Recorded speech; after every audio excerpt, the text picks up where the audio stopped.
Alhamdulillah Alhamdulillahilladzi nahmaduhu wa nasta'inuhu wa nastaghfiruh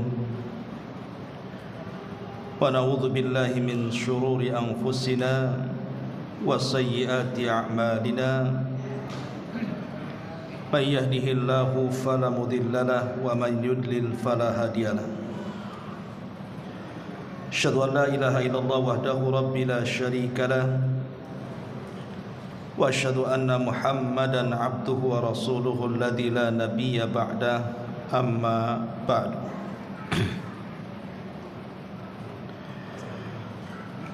Hadirin dan hadirat yang dimuliakan Allah Subhanahu wa taala. Alhamdulillah, di malam hari ini kembali kita bisa duduk bermajlis ilmu di Masjid Muhajirin. Salawat dan juga salam tetap kita hadiahkan kepada Rasul kita Nabi besar Muhammad sallallahu alaihi wa ala alihi wasallam. Pembahasan di malam hari ini adalah pembahasan yang sangat penting sekali, bicara tentang asluddin, asal daripada agama. Bahkan pembahasan ini mencakup seluruh agama dan kehidupan kita, sebab menjadikan kita masuk surga. Dan kalimat yang indah yang Allah Subhanahu wa taala katakan syajaratun thayyibah, serta menjadi fitrah yang Allah Subhanahu wa taala fitrahkan kepada kita. Apa itu? Al-ikhlasu, keikhlasan. Jadi malam hari ini kita akan membahas tentang ikhlas. Apa itu ikhlas? Kemudian ciri-cirinya dan apa keutamaannya, serta apa pengaruhnya dalam kehidupan kita. Ma'asyiral muslimin yang dimuliakan Allah Subhanahu wa taala. Satu hari Umar bin Khattab radhiyallahu an sedang duduk bersama putranya Abdullah ibnu Umar radhiyallahu anhuma, memandang betapa banyaknya jemaah haji yang sedang berkumpul di Arafah. Sehingga putranya Abdullah bin Umar mengatakan, alangkah banyaknya orang-orang yang melaksanakan haji. Maka Umar radhiyallahu anhu mengatakan, ya betul, yang haji memang banyak, tetapi yang ikhlas dengan hajinya itu sedikit. Di zaman sekarang keikhlasan ini menjadi krisis dalam ibadah. Memang betul masjid-masjid terkadang penuh dengan orang yang beribadah. Tapikah apakah orang-orang yang datang ke masjid itu semua ikhlas karena Allah Subhanahu wa taala? Tentu yang tahu adalah orang yang datang ke masjid dengan Allah Subhanahu wa taala. Tapi kalau di zaman Umar bin Khattab radhiyallahu anhu saja mengatakan seperti itu, alangkah banyaknya orang yang melaksanakan haji tapi sedikit yang ikhlas. Ini di zaman Umar. Dia mengatakan seperti itu. Di mana di zaman itu disabdakan Nabi SAW sebagai zaman terbaik. Khairun nasi qarni thumma alladhina yalunahum thumma alladhina yalunahum. Sebaik-baik manusia adalah generasiku, maksudnya aku dan para sahabat. Kemudian generasi setelahnya para tabi'in, dan generasi setelahnya para tabi'ut tabi'in. Jadi Umar bin Khattab radhiyallahu an bicara di generasi terbaik. Harusnya ucapan Umar bin Khattab radhiyallahu an itu bicara di zaman sekarang. Itu cocok dengan keadaannya. Ma'asyiral muslimin yang dimuliakan Allah Subhanahu wa taala. sedikit kita akan berkisah beberapa para ulama salaf, bagaimana keikhlasan mereka di dalam beribadah kepada Allah Subhanahu wa taala. Dahulu ada seorang ulama namanya Zainul Abidin rahimahullahu taala. Boleh dikata dia adalah ahlul bait, keturunan Nabi sallallahu alaihi wasallam. Apabila datang di sepertiga malam, ketika manusia sedang terlelap tidur, maka dia pun mengumpulkan makanan, roti-roti yang biasa dimakan oleh penduduk Madinah, kemudian dibungkus satu persatu. Kemudian mulai dia malam itu membawa makanan itu, kemudian meletakkan di rumah-rumah fuqara wal masakin, dan setiap malam dia meletakkan 70 rumah roti tersebut, dan itu dia lakukan setiap malam. Sampai-sampai satu hari, apa yang dilakukan Zainul Abidin ini diketahui manusia. Kemudian dikatakan, wahai Zainul Abidin, kenapa engkau lakukan seperti itu? Maka dia mengatakan, bukankah Nabi SAW bersabda, sadaqatus sir tudfi'u ghadaba rabbi? Bukankah Nabi SAW mengatakan bahwa sedekah yang tidak terang-terangan, sedekah yang disembunyikan itu bisa menutup kemurkaan Allah Subhanahu wa taala? Dan saya ingin menutup kemurkaan Allah Subhanahu wa taala dengan sedekah itu. Ma'asyiral muslimin yang dimuliakan Allah Subhanahu wa taala, Sufyan Ats-Tsauri rahimahullahu taala, seorang alimin ulama'i dunia. Satu hari dia masuk ke dalam masjid. Kemudian dia mulai mengambil mushaf dan membaca Al-Quran. Tiba-tiba kemudian saat di tengah-tengah dia membaca Al-Quran, fabaka Sufyan, maka Sufyan pun menangis. Entah apa yang ada dalam pikirannya. Tiba-tiba kemudian terbentik sebuah pemikiran dan mengatakan dalam lamunannya, coba sekiranya teman-temanku hadir dan sama-sama membaca Al-Quran, kemudian sama-sama menangis. Kalimat ini ikhwatu fiddin muliakan Allah Subhanahu wa taala tentu tidak dimaksud sebuah keburukan, karena Sufyan seorang alim ulama. Tapi kata-kata ini adalah was-was daripada syaitan. Ketika Sufyan Ats-Tsauri rahimahullahu taala kemudian tertidur sesaat, tiba-tiba dia bermimpi dalam tidurnya. Datang seseorang dan mengatakan, ya Sufyan, ambillah pahala dari orang yang kau maksud yang hendak bersama-sama denganmu untuk mengaji dan menangis. Seolah-olah orang ini mengatakan, engkau sudah tidak memiliki pahala lagi. Padahal hanya terbesit kalimat seperti itu dalam otaknya. Coba kalau seandainya ramai orang yang mengaji seperti ini kemudian menangis, itu saja sudah dianggap tidak ikhlas. Ketika dia terbangun, maka Sufyan pun beristighfar kepada Allah Subhanahu wa taala. Itulah bagaimana kelembutan keikhlasan para ulama saat melakukan ibadah kepada Allah Subhanahu wa taala. Bahkan Tamim ibn Aus Ad-Dari radhiyallahu anhu, Tamim ibn Aus Ad-Dari, seorang sahabat yang pernah berjumpa dengan Dajjal. Dan dialah sahabat yang pertama kali membuat mimbar untuk Rasul. Dan dia pula sahabat yang pertama kali menerangi masjid Rasul. Walaupun dia telat masuk Islam, tapi dia pakar daripada Al-Quranul Karim. Dikenal dalam sejarah Tamim Ad-Dari itu orang yang senantiasa menghidupkan malam-malamnya dengan qiyamul lail. Tidak ada hari-hari dan tidak ada malam-malam kemudian beliau habiskan hanya untuk qiyamul lail, dan itu dikenal di tengah-tengah para sahabat.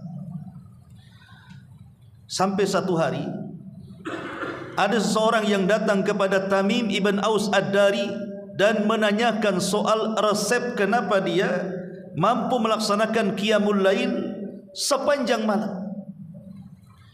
Tiba-tiba dia pun marah dan mengatakan, ya fulan, seandainya solatku satu malam itu tidak diketahui manusia, jauh lebih baik dibandingkan selama malam-malam yang aku lewati aku solat sementara manusia mengetahuinya. Seandainya satu malam yang aku ruku dan sujud kepada Allah tidak diketahui manusia, itu lebih baik bagiku dibandingkan sepanjang hayat aku solat tapi dibicarakan manusia. Begitulah keikhlasan para sahabat.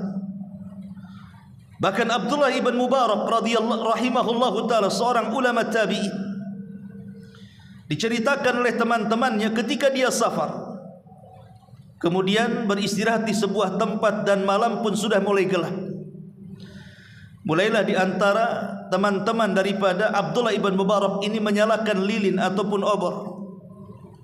Tiba-tiba datang angin, kemudian memadamkan lilin atau obor tersebut sesaat.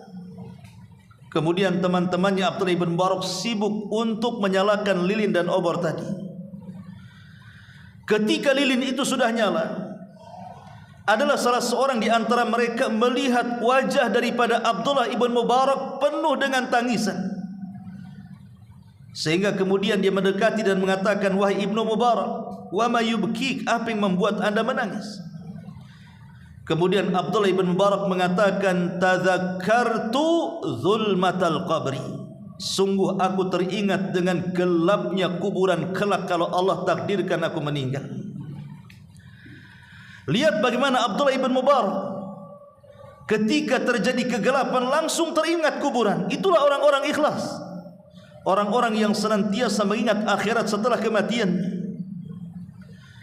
Bahkan Muhammad ibn Sirin rahimahullahu ta'ala, apabila datang di siang hari layaknya seperti orang biasa, berpura-pura bercanda, berpura-pura tertawa.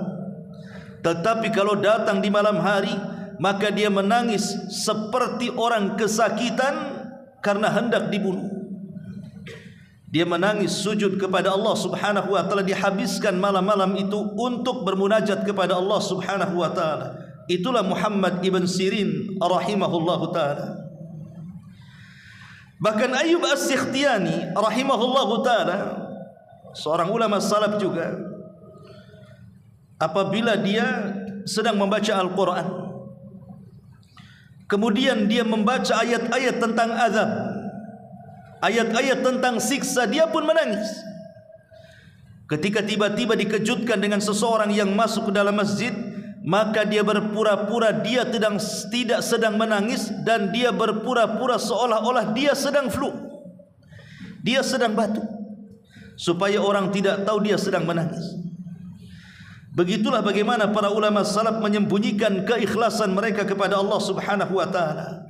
Bahkan Ibnu Abi Dunya, Imam Ibnu Abi Dunya rahimahullahu ta'ala, apabila dia sedang solat di rumahnya, tentunya solat sunnah, karena solat wajib bagi laki-laki di masjid. Apabila dia sedang solat sunnah di rumahnya, tiba-tiba kemudian datang tamu, maka dia langsung membatalkan solatnya dan berpura-pura berbaring supaya tidak tahu dia sedang solat. Begitulah para ulama salaf, kemudian mereka melindungi keikhlasan mereka kepada Allah subhanahu wa ta'ala. Bahkan dijelaskan tentang Hasan ibn Sinan rahimahullahu ta'ala. Hasan ibn Sinan harus menyembunyikan ibadahnya kepada istrinya sendiri. Jadi kalau di malam hari diceritakan istrinya sendiri, terkadang istrinya harus berpura-pura tidur. Karena Hasan bin Abi Sinan rahimahullahu ta'ala ini, kalau nampak istrinya sedang tertidur, maka dia pura-pura keluar dari ranjangnya, kemudian mengambil wudhu, kemudian qiyamul lail. Kalau seandainya dia mendapatkan gerakan dari istrinya seolah-olah dia bangun, maka segera dia menyelesaikan solatnya dan beranjak ke tempat tidurnya lagi. Sampai istrinya satu hari dia berpura-pura tidur. Tapi sampai kapan seperti itu, menyiksa diri? Akhirnya kemudian istrinya bercerita dan tahu apa yang dilakukan suaminya Hasan ibn Abi Sinan rahimahullahu ta'ala ini, dan mengatakan, wahai suamimu, kenapa engkau menyiksa diri? Aku tahu engkau salat malam, aku hanya berpura-pura tidur. Maka Hasan ibn Abi Sinan rahimahullahu ta'ala mengatakan, wahai istriku, aku takut kalau malam ini adalah malam terakhir bagiku, sehingga aku ingin menghabiskan seluruh malamku untuk qiyamul lail. Kalau seandainya kemudian setelah itu aku tertidur dan tidak pernah terbangun lagi, mudah-mudahan Allah subhanahu wa ta'ala menganggap kematianku di atas qiyamul lail. Ma'asyiral muslimin yang dimuliakan Allah subhanahu wa ta'ala, dan banyak lagi tentang kisah para ulama salaf dan keikhlasan mereka. Ma'asyiral muslimin yang dimuliakan Allah subhanahu wa ta'ala, kita masuk pada pembahasan. Apa itu ikhlas? Apa itu ikhlas? Para ulama ketika membahas tentang definisi ikhlas, maka ulama mengatakan bahwa ikhlas itu secara bahasa adalah membersihkan sesuatu yang kotor. Jadi membersihkan sesuatu yang kotor secara bahasa itu artinya ikhlas. Tapi secara istilah disebutkan para ulama adalah an yaqsudal muslimu bi amalihi ridallahi azza wa jal wa taqarrub ilaihi wahda. Menurut Imam Ibnul Qayyim dalam kitabnya Madarijus Salikin, dia mengatakan ikhlas itu seorang muslim, dia bermaksud dengan amalannya mencari keridhaan Allah subhanahu wa ta'ala dan berusaha untuk taqarrub, mendekatkan diri kepada Allah saja dan mengindahkan yang lainnya. Intinya ikhlas itu beramal karena Allah subhanahu wa ta'ala.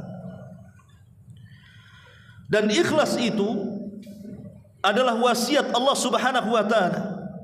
Dalam surah Al-Bayyinah ayat 5 Allah mengatakan, wa ma umiru illa liya'budullaha mukhlishina lahud-din hunafa.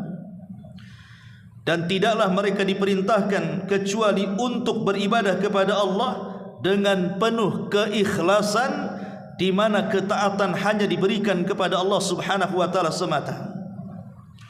Dan Allah juga mengatakan dalam surah Al-An'am ayat 162 yang biasa kita hafal, qul innas salati wa nusuki wa mahyaya wa mamati lillahi rabbil alamin.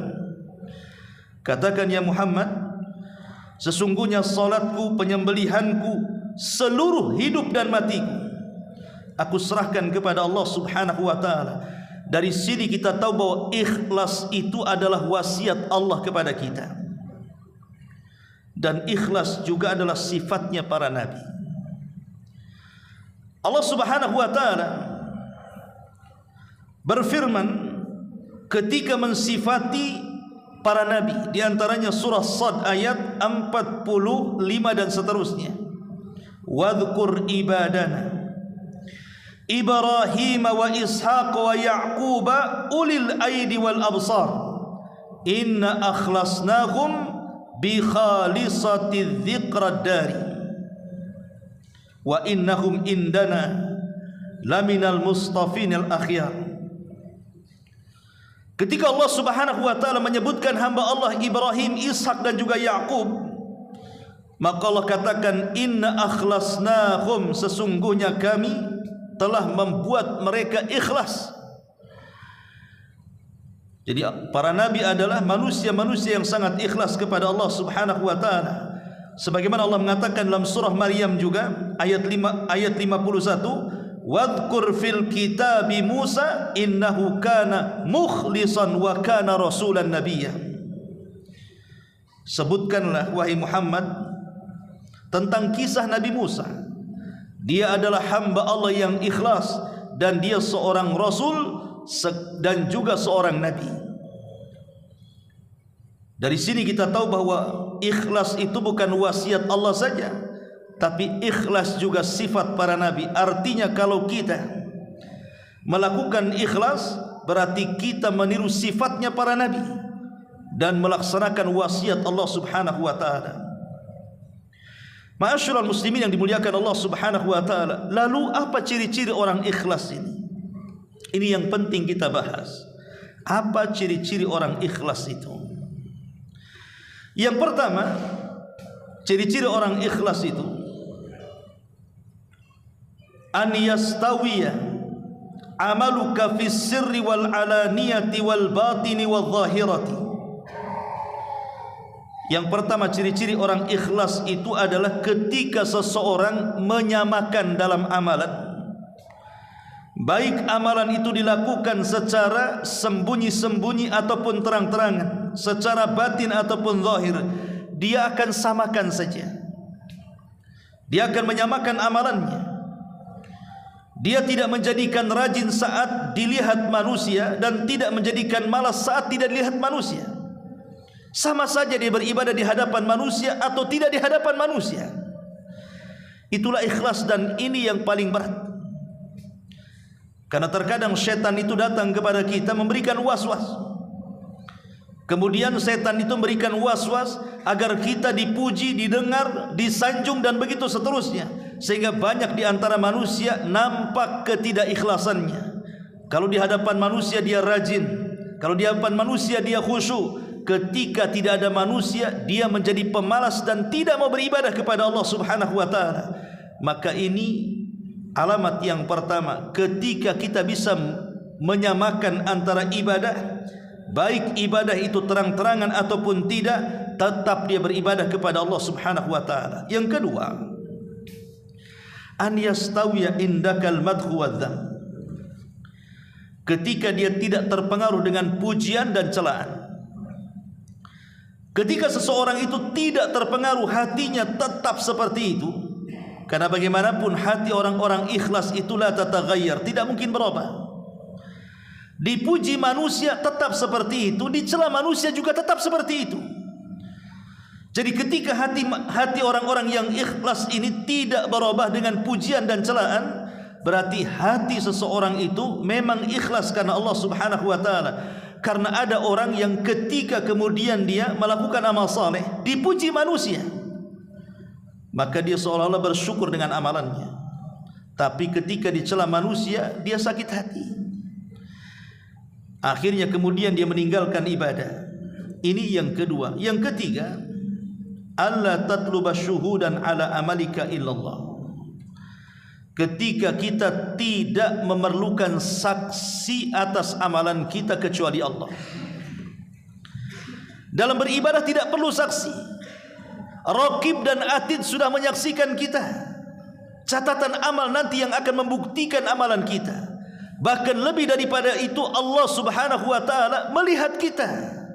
Sehingga tanda orang ikhlas itu tidak berhajat kepada saksi, tidak berhajat kepada orang yang melihat amalannya. Karena di zaman sekarang ini, terkadang kalau orang bersedekah kemudian tidak disaksikan, atau tidak disebut namanya, atau tidak ditempelkan di tempat-tempat umum namanya, akhirnya kemudian dia merasa kecewa.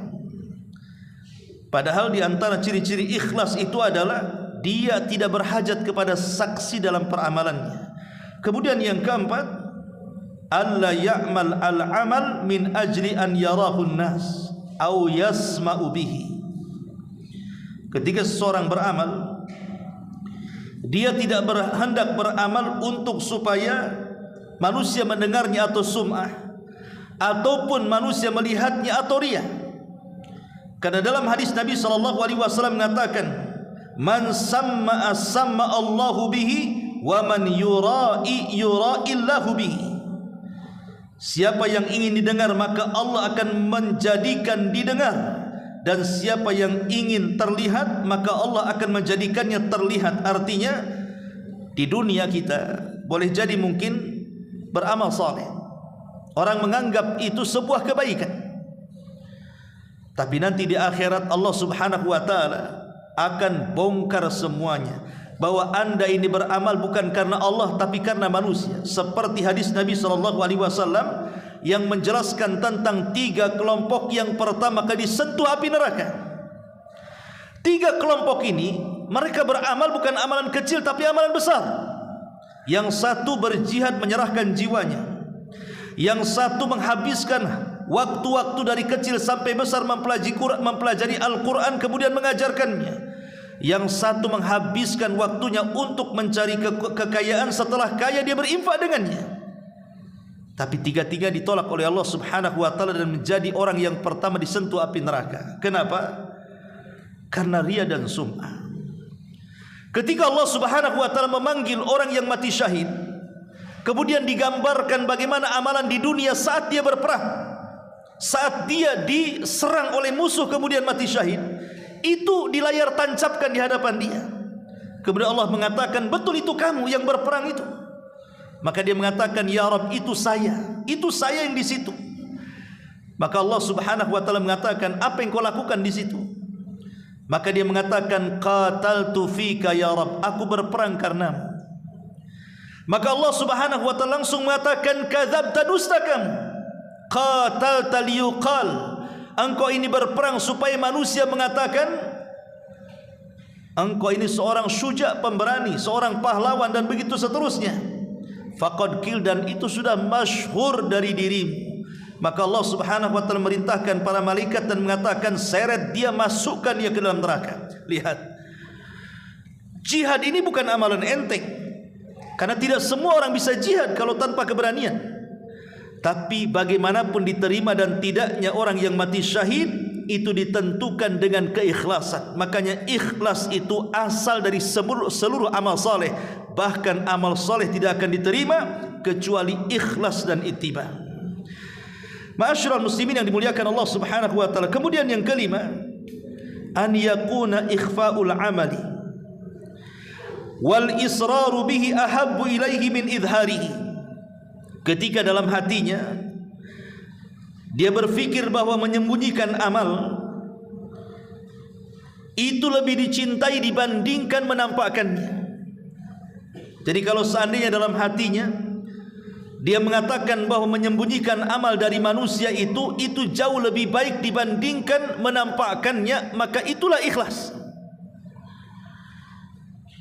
Ma'asyiral muslimin yang dimuliakan Allah Azza wa Jalla, Ibrahim ibn Adham rahimahullahu taala mengatakan sebagaimana dinukilkan perkataan beliau oleh Al-Imam Al-Ghazali dalam kitabnya Ihya Ulumuddin, ma sadaqallah man arada an yashtahira. Selamanya seseorang itu tidak dianggap jujur kepada Allah ketika dalam hatinya amalannya ingin diketahui manusia. Selamanya orang itu tidak dianggap jujur dengan Allah kalau amalannya ingin diketahui manusia. Artinya ciri-ciri ikhlas itu ketika dalam hatinya kecintaan untuk menyembunyikan amal itu lebih dibandingkan menampakkannya.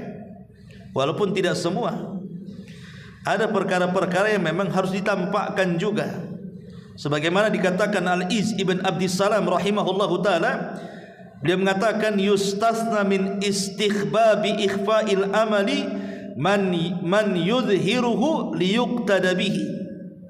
Dikecualikan ada amalan-amalan tertentu itu boleh ditampakkan kalau tujuannya supaya orang ikut. Seperti orang memancing di grup supaya sedekah, kemudian dia letakkan saya sedekah sekian, bukan dalam rangka supaya manusia tahu dia sedekah, tidak, tapi memancing orang untuk bersedekah itu boleh. Sebagian di zaman Nabi SAW,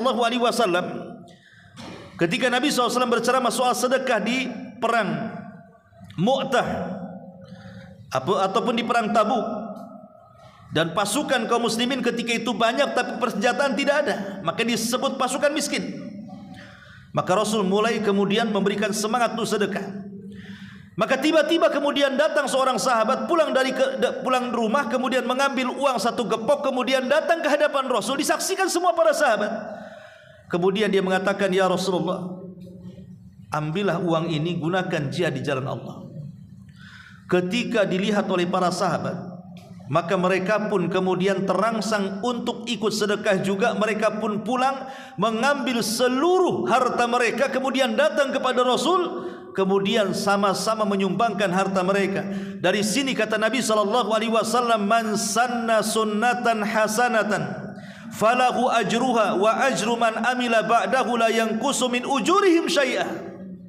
Siapa yang memberikan contoh yang baik kemudian diikuti orang banyak, maka dia akan dapat pahala dan pahala yang mencontohkannya tanpa mengurangi pahala mereka sedikit pun. Jadi boleh kemudian seseorang itu menampakkan amalan kalau tujuannya supaya menyemangati orang ikut dia. Tetapi di sini juga ada waswas syaitan, hati-hati. Terkadang tujuan yang baik menjadi tidak baik ketika banyak pujian, sehingga harus seseorang itu melindungi hatinya dari riya dan sum'ah. Ini ciri yang ke-5. Ciri-ciri yang ke-6, alla yazid fil amali wa yuhsinuhu li ru'yatin nas. Jangan menambah dalam amalan atau memperbagusnya karena ada manusia yang melihatnya. Ketika seorang menjadi imam salat, awalnya kemudian membaca kulhu, tiba-tiba berubah menjadi an-naba. Karena boleh jadi di belakangnya mungkin ada orang pintar, ada orang mulia. Awalnya dibaca kulhu ditambah pula dengan an-naba. Menambah bacaan tidak ada masalah, bahkan baik kan begitu. Tapi kalau tujuannya kemudian menambah dan memperbaik karena dilihat manusia, itu tidak baiknya di situ. Ketika seseorang membaca Quran sedang sendirian, sebenarnya sudah akan pergi, tiba-tiba datang orang masuk ke masjid kemudian duduk, sengaja kita panjang lagi, kita tambah lagi itu bacaannya supaya orang melihatnya. Seseorang bersedekah, niatnya itu sudah dia bawa uang 10.000, tapi karena orang banyak gak enak, akhirnya dimasukkan 100.000. Artinya jangan menambah atau memperbanyak karena dilihat manusia. Maka ini ciri-ciri orang yang tidak ikhlas, ya. Ma'asyiral muslimin yang dimuliakan Allah Azza wa Jalla. Ini yang ke-6. Kemudian yang ke-7, an yukthira minal istighfar ba'dal amal li syu'urihi bitaqsir. Kalau kita sudah beramal saleh, antum sudah bersedekah, antum sudah membaca Quran, sudah salat malam, antum sudah silaturahim, apalah sebutkan ibadahnya, maka lakukan istighfar setelah ibadah. Ibadah apapun, setelah kita melaksanakan ibadah langsung istighfar. Kenapa? Karena istighfar ini salah satu amalan untuk menutupi perkara-perkara yang kurang dalam ibadah. Sehebat apapun orang salat, pasti ada kekurangannya. Apalagi zaman sekarang kan, sekhusyuk apapun orang salat itu pasti ada kekurangannya. Lah mudah-mudahan kekurangan itulah ditempel dengan istighfar. Makanya kita lihat syariat setelah salat wajib itu apa? Saat zikir pertama kali kita membaca istighfar dulu. Astaghfirullahaladzim, astaghfirullahaladzim, astaghfirullahaladzim. Kan begitu. Kenapa demikian? Karena tidak ada solat seseorang itu sempurna 100%, tidak. Pasti ada kekurangannya. Entah dia tidak khusyuk, entah dia banyak berfikir, entah gerakannya tidak tumaknina, dan begitu seterusnya. Lah kekurangan-kekurangan itu bisa ditempel dengan istighfar. Maka amalan apapun tidak mesti solat, bisa sedekahnya, bisa silaturahimnya, bisa baca Qur'annya. Maka setelah amalan apapun akhiri dengan istighfar. Makanya kenapa para ulama ketika menyebut 4 amalan penting dalam tahajud di sepertiga malam akhir, setelah kita melaksanakan tahajud kemudian kita membaca Quran, setelah kita membaca Quran kemudian kita berdoa, setelah kita berdoa tutuplah itu semua dengan istighfar. Sebagaimana Nabi SAW mengatakan, Allah turun di sepertiga malam akhir kemudian mengatakan kepada hambanya, man yad'uni fa astajibalah, wa man yas'aluni fa aghfirullah, wa man yastaghfiruni fa aghfirullah. Siapa yang berdoa aku kabulkan, siapa yang minta aku kasih, siapa yang istighfar ku beri ampunan. Lihat kalimat istighfar dibelakangkan setelah kalimat doa ataupun zikir. Karena istighfar inilah bisa muslimin yang dimuliakan Allah Subhanahu wa taala. Makanya seseorang itu harusnya dalam hatinya selalu merasa kurang dalam ibadah, merasa ada ketidaksempurnaan dalam ibadah.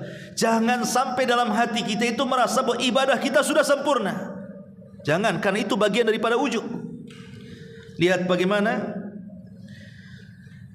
Ibnu Abi Mulaikah rahimahullahu ta'ala, dia mengatakan sebagaimana asar ini dikeluarkan Imam Bukhari. Beliau mengatakan adarabtu 30 min ashabi Muhammadin sallallahu alaihi wasallam kulluhum yakhafun nifaq ala nafsihi ma minhum ahadun yaqul imanuhu ka imani Jibril. Kata Ibnu Abi Mulaikah rahimahullahu ta'ala, dia mengatakan aku pernah berjumpa, karena dia seorang tabi'in, artinya berjumpa dengan sahabat. Dia mengatakan dari sahabat Nabi Muhammad sallallahu alaihi wasallam seluruhnya takut akan sifat nifak, dan tidaklah salah seorang di antara mereka mengatakan bahwa iman kami sama dengan iman Jibril. Begitulah para sahabat Nabi sallallahu alaihi wasallam, sekelas Umar bin Khattab saja, ketika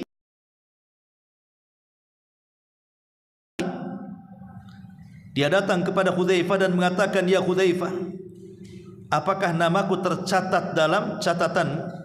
Hudzaifah mengatakan, oh tidak bisa wahai Umar, aku sudah dilarang Rasul, tidak ada yang tahu kecuali aku dan dia. Kemudian Umar memaksa, ya Hudzaifah, tolong, apakah ada namaku dalam catatan? Maka Hudzaifah mengatakan, tidak ada wahai Umar, dan engkau saja yang akan kujawab. Lihat bagaimana Umar bin Khattab radhiyallahu an ketakutan dalam kehidupannya kalau nama dia tercatat bagian daripada munafik.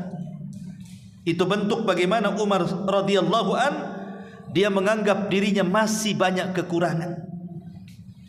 Bahkan Handalah, seorang sahabat Nabi sallallahu alaihi wasallam yang ketika meninggal ruhnya dibesarkan para malaikat, karena saat dia meninggal dalam mati syahid dia tidak sempat mandi junub. Ketika dia meninggal, para malaikat rebutan ruhnya, kemudian dimandi besarkan para malaikat, dimandi junubkan para malaikat. Maka disebut Handalah ghasilul malaikah. Handalah sahabat yang dimandi besarkan para malaikat. Satu hari kemudian mengatakan, ya Abu Bakr, sebenarnya aku ingin bertanya kepada Rasul, tapi aku bertanya dulu kepada dirimu. Kata Abu Bakar, ada apa wahai Handalah? Kata Handalah, wahai Abu Bakar, aku ini heran kalau saya datang ke majlis Nabi, duduk di pengajian Nabi, kemudian Nabi SAW bercerita tentang sorga seolah-olah sorga berada di pelupuk mataku. Kalau Nabi SAW bercerita tentang neraka seolah-olah neraka berada di pelupuk mataku. Tapi kalau aku keluar dari pengajian Rasul kemudian disibukkan dengan dunia, keluarga dan pekerjaan, seolah-olah sorga neraka itu hanya cerita saja. Apa saya ini munafik wahai Abu Bakar? Maka Abu Bakar mengatakan, ya Handalah, apa yang kau rasakan persis dengan apa yang aku rasakan. Kalau gitu kita datang kepada Rasul. Maka keduanya datang kepada Nabi SAW bertanya soal perkara ini. Karena ini kan kita rasakan semuanya kan. Kalau antum hadir di majelis seperti ini, kemudian saya ceramah atau ustaz-ustaz yang lain yang ceramah, kayaknya semangat sekali untuk beramal. Tapi kalau sudah keluar dari Masjid Muhajirin, disibukkan dengan perkara dunia, lupa apa yang diceramahkan kan. Lah itu yang dirasakan Abu Bakar dengan kami berdua ingin bertanya. Kata Rasul, silakan. Kata Abu Bakar dan Handalah mengatakan, ya Rasul, kalau kami duduk di majelis kamu, kau cerita sorga, rasanya sorga di hadapan kami. Kalau kau cerita neraka, rasanya neraka di hadapan kami. Tapi kami kalau pulang dari pengajianmu sibuk dengan dunia, seolah-olah itu hanya karangan dan cerita saja. Apa kami berdua munafik wahai Rasul? Maka Nabi SAW mengatakan, tidak wahai Handalah, tidak. Tapi Rasul di ujung hadis mengatakan, walakin ya Handalah sa'atan sa'ah. Akan tapi wahai Handalah, tetaplah kau, kalau kau sibuk dengan pekerjaanmu, jangan pula disibukkan untuk ngajimu. Sewaktu-waktu kau ngaji, sewaktu-waktu kau ngejar dunia. Jangan kau habiskan mengejar dunia terus tidak ngaji, supaya engkau tidak menjadi munafik. Ma'asyiral muslimin yang dimuliakan Allah Subhanahu wa taala. Yaqulu Ayyub As-Sikhtiyani rahimahullahu taala, berkata Ayyub As-Sikhtiyani rahimahullah tadi mengatakan, idza dzukira as-salihun kuntu anhum mu'tazilin. Apabila disebutkan nama-nama orang saleh di hadapanku, kata Ayyub As-Sikhtiyani, seolah-olah aku tidak ada apa-apanya dengan mereka. Padahal siapa Ayyub As-Sikhtiyani? Seorang alim min ulama dunia. Tapi dia merasa kecil kalau disebutkan orang soleh. Dia seolah-olah bukan bagian daripada mereka. Persis seperti yang dikatakan Imam Syafi'i rahimahullahu ta'ala. Apa kata Imam Syafi'i? Uhibbus salihina walastu minhum. Aku cinta dengan orang-orang soleh, tapi aku bukan bagian daripada orang soleh. Lihat, kalau Imam Syafi'i mengatakan seperti itu, aku cinta dengan orang soleh, tapi aku bukan bagian daripada orang soleh. Padahal kita tahu Imam Syafi'i orang soleh. Tiba-tiba kemudian hari ini ada orang mengatakan bahwa sudah merasa dirinya orang soleh. Allah Azza wa Jalla. Kemudian Muhammad ibn Wasi rahimahullah mengatakan, "Lau kana yujadu lidzunubi rihun ma qadartum an tadnuwa minni minnatani rih." Kata Muhammad ibn Wasi, dia mengatakan, seandainya dosa itu ada baunya, seandainya dosa itu ada baunya, tentu kalian tidak mungkin sanggup mendekati diriku karena bau busuk yang keluar dari badanku. Lihat kata-kata Muhammad ibn Wasi, dia mengatakan dalam kitab Sifatus Safwah, kalau seandainya dosa itu ada baunya, tentu kalian tidak mungkin dekat-dekat kepadaku karena badanku akan mendatangkan bau yang menyengat. Seolah-olah dia merendahkan dirinya. Dia tidak menganggap dirinya itu sempurna dan saleh. Ada perkara-perkara yang mungkin orang tidak tahu dari aib, yang hanya dia dengan Allah yang tahu. Sampai Imam Ahmad ketika ke pasar, dia berlanja. Namanya imam dunia, orang pasar kenal semuanya. Ketika Imam Ahmad menjinjing barang, semua murid-muridnya berhamburan dari pasar dan mengatakan, "Ya Imam, biar barang-barangmu aku bawa, kau pulang saja, kau pulang badan, ini barang-barang kami bawa." Tapi Imam Ahmad rahimahullah ta'ala mengatakan, "Biarkan aku yang bawa.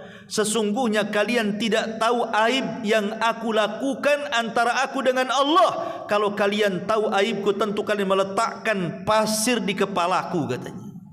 Itu sekelas Imam Ahmad. Tahu bahwa dirinya itu banyak taksir, banyak kekurangannya. Maka ciri orang yang ikhlas apabila beramal saleh setelahnya langsung istighfar, karena kita mengetahui bahwa kita ini banyak kekurangan di hadapan Allah Azza wa Jalla. Kemudian yang kedelapan, al-farahu bi taufiqillahi lil amali salih. Senang dengan taufik dari Allah ketika ada dorongan untuk beramal saleh. Allah Subhanahu wa taala mengatakan dalam surah Yunus ayat 58, "Qul," katakan ya Muhammad, "bi fadlillahi wa bi rahmatihi fabidzalika falyafrahu huwa khairun mimma yajma'un." Katakan ya Muhammad, karena karunia Allah dan rahmatnya, dengan itulah kalian berbahagia, itu lebih baik daripada dunia yang kalian kumpulkan. Artinya, kalau dalam hati kita terbentik ingin melakukan amal kebaikan, langsung lakukan. Jangan ditunda-tunda. Makanya Rasul mengatakan, man aradal hajj falyata'ajjal. Barang siapa yang ada keinginan haji, dia sudah punya uang, badannya sehat, berangkat, kata Rasul. Karena bisa saja ada penghalang setelahnya. Kemudian setelah berangkat dan setelah haji, berbahagialah karena kita bisa melaksanakan taufik dari Allah Subhanahu wa taala. Itu ciri-ciri orang yang hatinya ikhlas, ya.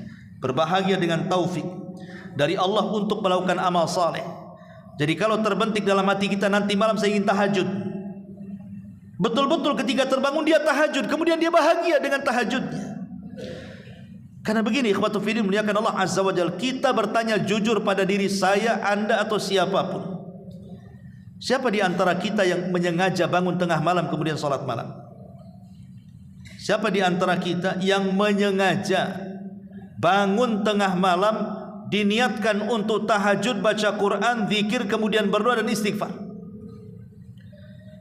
Ataupun siapa di antara kita yang menyengaja kemudian berpuasa, tidak ada orang yang tahu kecuali kita dengan Allah? Atau siapa di antara kita ini yang bersedekah tidak ingin diketahui, cukuplah dia dengan Allah? Atau siapa di antara kita yang kemudian datang ke masjid ketika tidak ada orang, kemudian masuk ke masjid, ambil mushaf, kemudian membaca Quran lillahi ta'ala? Di zaman sekarang ini, orang yang melakukan seperti ini jarang, ikhwan. Karena keikhlasan sudah terkikis dalam ibadah. Tapi kalau seseorang bisa melakukannya dengan bahagia dia dan kepuasan dia dalam beribadah, maka itu ciri daripada keikhlasan. Itulah al-farahu bitaufiqillahi lil amali salih. Dia bangga, dia bahagia dengan taufik dari Allah sehingga dia bisa melakukan amal saleh. Dan itulah para sahabat, mereka berbangga dengan amal saleh. Contoh umpamanya, maksudnya bahagia dengan amal saleh, betul-betul bahagia karena Allah Subhanahu wa taala, bukan karena riya. Saya contohkan Ubay bin Ka'ab radhiyallahu anhu. Satu hari Ubay bin Ka'ab berada di masjid. Tiba-tiba kemudian Nabi SAW jalan di belakangnya. Ketika sampai di pintu masjid, kemudian ditepuk sama Nabi. Kemudian Ubay bin Ka'ab kaget dan melirik Nabi. Kemudian Nabi SAW mengatakan, ya Ubay, amaranillah an aqra'a alaika suratal bayyinati. Wahai Ubay, aku barusan diperintahkan Allah untuk membacakan surah Al-Bayyinah kepadamu. Subhanallah. Ubay terperanjat. Kenapa nama dia yang disebut-sebut Allah? Kenapa tidak Abu Bakar, Umar, Utsman dan Ali? Kenapa tidak para sahabat yang jelas-jelas mereka memiliki sumbangsi besar dalam Islam? Seperti Abu Bakar Siddiq radhiyallahu an, terkenal dengan sedekahnya, Umar terkenal dengan salatnya, Khalid terkenal dengan jihadnya, Utsman terkenal dengan baca Qur'annya, dan begitu seterusnya. Kenapa mesti dia yang disebut-sebut? Karena Ubay bin Ka'ab adalah orang yang sangat mencintai Al-Quran. Sehingga Nabi SAW mengatakan, ya Ubay, barusan Allah perintahkan aku agar membacakan surah Al-Bayyinah kepadamu. Maka Ubay dengan menangis dan terharu mengatakan, asammanillahu ya Rasulullah, apakah Allah menyebut-nyebut namaku wahai Rasul? Maka Rasul mengatakan, ya, namamu disebut-sebut Allah Subhanahu wa taala. Fabaka. Maka Ubay pun menangis saking terharunya. Terkadang ada orang yang bisa menggabungkan antara tangisan dan kebahagiaan. Itulah Ubay ibn Ka'ab radhiyallahu anhu. Dia senang sekali, terharu dan menangis, ya. Kemudian Abu Bakar Siddiq radhiyallahu anhu, saat Nabi SAW siang-siang hari di waktu zuhur datang menemui Abu Bakar. Ketika itu ada Asma dan Aisyah radhiyallahu anha yang masih kecil. Dan Nabi SAW menghendaki hijrah bersama Abu Bakar. Kata Rasul, wahai Abu Bakar, bisa enggak kedua putrimu itu disuruh pergi duluan? Saya ingin menyebutkan sesuatu dengan kamu, kalau bisa dua putrimu tidak mendengarnya. Kata Abu Bakar, ya Rasulullah, dia dua putriku insyaallah amanah, biarkan dia mendengarkannya. Kemudian Nabi SAW mengatakan kepada Abu Bakar, ya Aba Bakrin, innallaha qad adzina li bil hijrah. Wahai Abu Bakar, Allah sudah mengizinkan aku untuk hijrah. Maka Abu Bakar mengatakan, as-suhbatu ya Rasulullah, apakah aku harus menemanimu wahai Rasul? Maka Rasul mengatakan, as-suhbatu ya Abu Bakar, pasti engkau akan menjadi temanku dalam hijrah, pasti engkau akan menjadi temanku dalam hijrah. Kata Aisyah radhiyallahu anha, aku melihat Abu Bakar Siddiq radhiyallahu saking bahagianya, dia pun menangis, dan aku tidak pernah melihat ada orang yang bisa menggabungkan tawa dan tangisan dalam satu waktu kecuali ketika aku melihat Abu Bakar sangat bahagia sampai menangis. Itulah kebahagiaan karena ketaatan kepada Allah Subhanahu wa taala. Abu Hurairah radhiyallahu anhu, ketika ibundanya masih musyrik, selalu mencaci maki Nabi. Sehingga Abu Hurairah radhiyallahu anhu terkadang serba salah. Satu sisi dia harus membela Rasul, di sisi lain itu ibunya. Dia berusaha menasihati ibunya, tidak bisa. Akhirnya satu hari dia pun sudah tidak tahan karena Rasul terus saja dihina dan dicaci maki ibunya. Dia datang kepada Rasul, kemudian mengatakan, ya Rasulullah, ibuku sudah berusaha kudakwahi, tetapi juga hidayah tidak kunjung tembus ke dalam hatinya.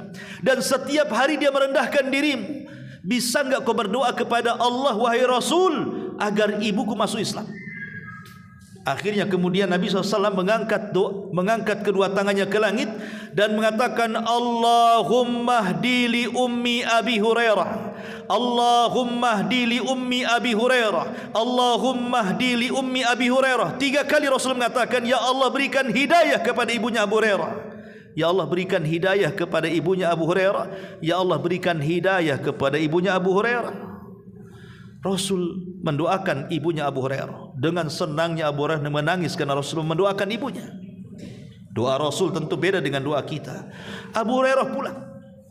Ketika dia pulang, dia terperanjat kaget. Kenapa? Karena ibunya sudah mandi, ibunya sudah berdandan dengan sangat rapi.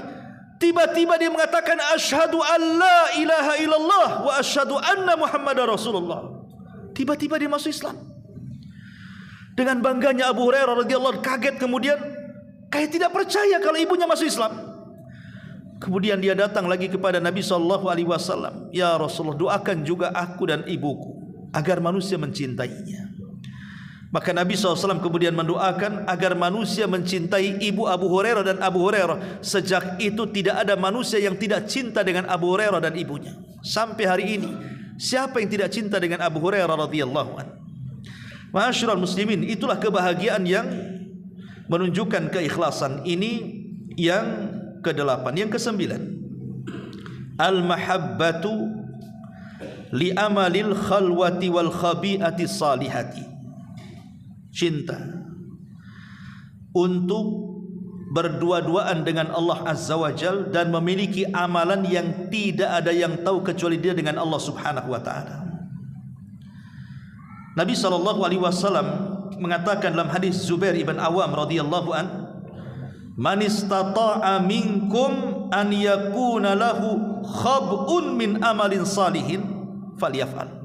Kata Rasul, barang siapa di antara kalian yang memiliki amalan yang tidak ada yang tahu kecuali dengan dia dengan Allah Subhanahu wa taala, maka perbanyaklah amalan itu. Kata Rasul, barang siapa yang ingin beramal yang tidak ada yang tahu kecuali dia dengan Allah, perbanyaklah amalan itu.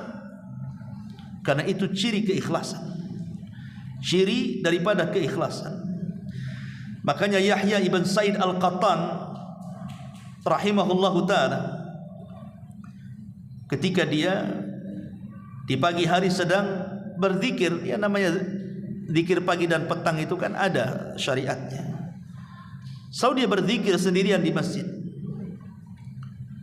Tiba-tiba apabila datang kemudian seseorang ke masjid, maka dia pun terdiam dan hanya bibirnya mengucapkan cukup dia dengan Allah, dia sedang berzikir, dan berpura-pura dia sedang mengantuk supaya orang tidak tahu.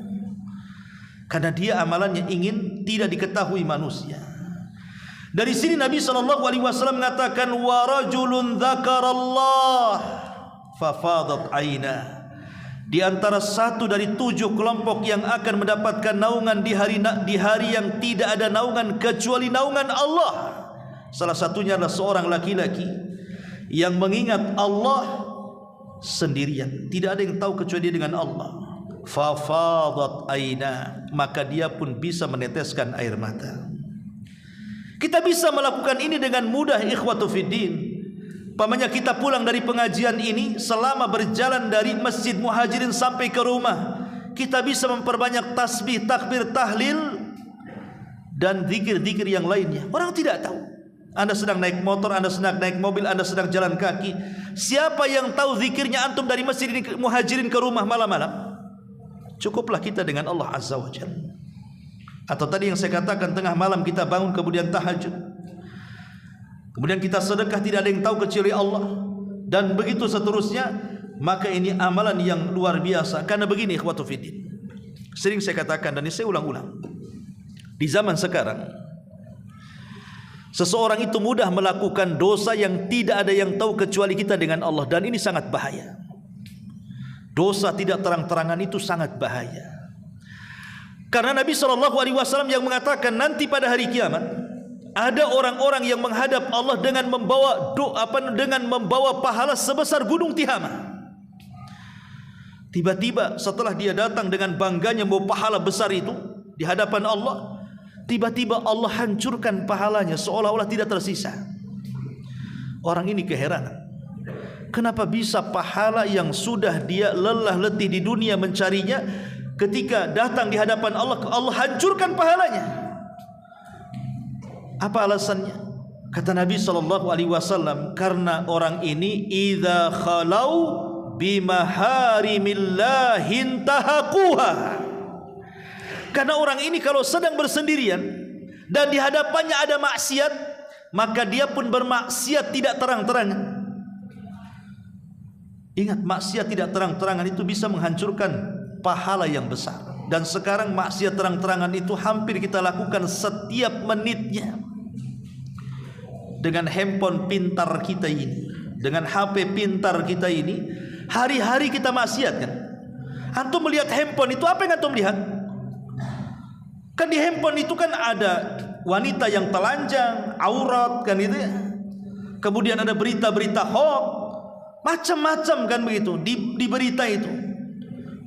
Belum sinetronnya, belum filmnya, belum iklannya, belum apa-apanya. Belum satu hari itu kita habiskan untuk tertawa dengan melihat shot dalam YouTube itu. Bisa 2-3 jam kita duduk tertawa melihat shot dalam YouTube itu. Hari-hari kita bermaksiat sendirian coba. Makanya kata para ulama, supaya pahala kita tidak hilang dengan maksiat yang tidak terang-terangan, lakukan juga amal saleh dengan tidak terang-terangan. Kalau satu hari 1 jam kita bermaksiat tidak terang-terangan, maka lakukan amal soleh 1 jam tidak terang-terangan, biar balance, maksudnya begitu. Ma'asyiral muslimin, ini yang ke-9. Kemudian yang ke-10, muwafaqatul batin lidh-dhahir wa adamu mukhalafatis sariratil alaniyati. Kalau bisa, apa yang dalam hati sesuai dengan yang di lisan, apa yang tidak tampak sesuai dengan yang tampak. Karena ciri-ciri orang munafik itu Allah katakan yaquluna bi alsinatihim ma laysa fi qulubihim. Ucapan mereka tidak sama dengan hati mereka. Jadi usahakan ucapan kita sama dengan hati kita. Kemudian yang nomor 11 karena waktu, al khaufu min raddil a'mali salihati. Ada perasaan takut kalau kita selesai ibadah. Habis selesai sholat isya tadi, habis selesai ngaji seperti ini, habis selesai sholat malam, habis selesai puasa, adalah perasaan takut dalam hati kita ini kalau amalan kita tidak diterima. Lihat Ibrahim alaihi salatu wassalam ketika membangun Ka'bah. Siapa yang memerintahkan Ibrahim membangun Ka'bah? Allah. Allah yang perintahkan Ibrahim membangun Ka'bah. Kemudian Ibrahim pun membangun Ka'bah. Saat Ibrahim membangun Ka'bah, Allah bimbing cara membangunnya. Ibrahim pun mengikuti bimbingan Allah cara membangunnya. Artinya Ka'bah itu yang nyuruh bangun Allah dan yang membimbing membangun juga Allah. Tapi selesai Ka'bah itu dibangun oleh Ibrahim, apa kata Ibrahim? Rabbana taqabbal minna ya Allah. Terimalah Ka'bah ini, semoga ini bagian dari amal solehku. Kalau setakat Ibrahim saja takut kalau seandainya amal solehnya tidak diterima, dan mengatakan ya Allah terimalah amalan solehku, padahal Ka'bah yang nyuruh bangun Allah, yang membimbing bangun juga Allah, tapi Ibrahim mengatakan bahwa ya Allah terima, seolah-olah takut tidak diterima. Apalagi kita, gitu maksudnya. Jangan merasa amalan kita ini diterima. Tidak ada yang tahu amalan kita diterima. Makanya ketika Allah Subhanahu wa taala berfirman dalam surah Al-Mu'minun ayat 60 itu, walladzina yu'tuna ma atau wa qulubuhum wajilatun annahum ila rabbihim raji'un. Dan mereka yang memberikan apa yang mereka berikan sedekah dengan hati penuh rasa takut, karena mereka tahu bahwa sesungguhnya mereka akan dikembalikan kepada Rabbnya. Aisyah radhiyallahu anha bertanya soal ayat ini, kemudian mengatakan, ya Rasulullah, apakah dalam ayat ini orang yang takut itu orang yang habis berzina kemudian dia menyesal? Apakah orang yang takut dalam ayat ini orang yang habis mencuri kemudian dia menyesal? Apakah dalam ayat ini orang yang takut adalah orang yang habis minum khamar kemudian menyesal? Kata Rasul, bukan. Tetapi ayat ini menjelaskan mereka orang-orang yang berpuasa, yang bersedekah, yang salat, takut kalau ibadah-ibadah itu tidak diterima Allah Subhanahu wa taala. Makanya ulama mengatakan, kalau aku tahu satu salatku diterima, cukup aku sudah siap mati besoknya. Kenapa? Karena Allah mengatakan, innama yataqabbalullahu minal muttaqin. Allah hanya menerima dari hamba-hamba orang, dari hamba-hamba yang bertakwa kepada Allah Azza wa Jalla. Dan yang terakhir, al-firar minal ujubi wa tazkiyatin nafsi. Jangan ujub dan jangan merasa diri lebih baik dibandingkan orang. Dijelaskan oleh Masruq, seorang alim, kafa bil mar'i ilman an yahshallah wa kafa bil mar'i jahlan an yu'jiba bi amalihi. Cukuplah seseorang itu dinyatakan berilmu ketika dia takut kepada Allah, dan cukuplah seseorang dianggap jahil ketika dia ujub dengan amalannya kepada Allah Subhanahu wa taala. Makanya ada istilah kalau orang berbuat dosa sepanjang hayatnya, kemudian dia menyesal dan menangis, itu lebih baik dibandingkan orang beramal sepanjang hayatnya tapi dia ujub dengan amalannya. Makanya Nabi SAW mengatakan ada 3 perkara yang menghancurkan dan ada 3 perkara yang menyelamatkan. Adapun 3 perkara yang menghancurkan, kata Nabi SAW, fahawan muttaba', hawa nafsu yang diikuti, wa syukhan muta', kekikiran dan kebakhilan yang ditaati, wa ijabul mar'i bi nafsihi, dan seseorang ujub dengan amalannya, wahia asyadduhum, dan yang ketiga ini yang paling parah. Ketika orang ujub dengan amalannya, merasa dirinya lebih hebat dan orang lain tidak, maka inilah tanda bahwa dia tidak ikhlas kepada Allah Subhanahu wa taala. Inilah diantara pembahasan tentang ikhlas. Banyak pembahasan tentang kisah-kisah ulama salaf, tapi waktu juga, mudah-mudahan ada manfaatnya. Subhanakallahumma bihamdika asyhadu an la ilaha illa anta astaghfiruka wa atubu ilaik. Allahu taala alam. Assalamualaikum warahmatullahi wabarakatuh.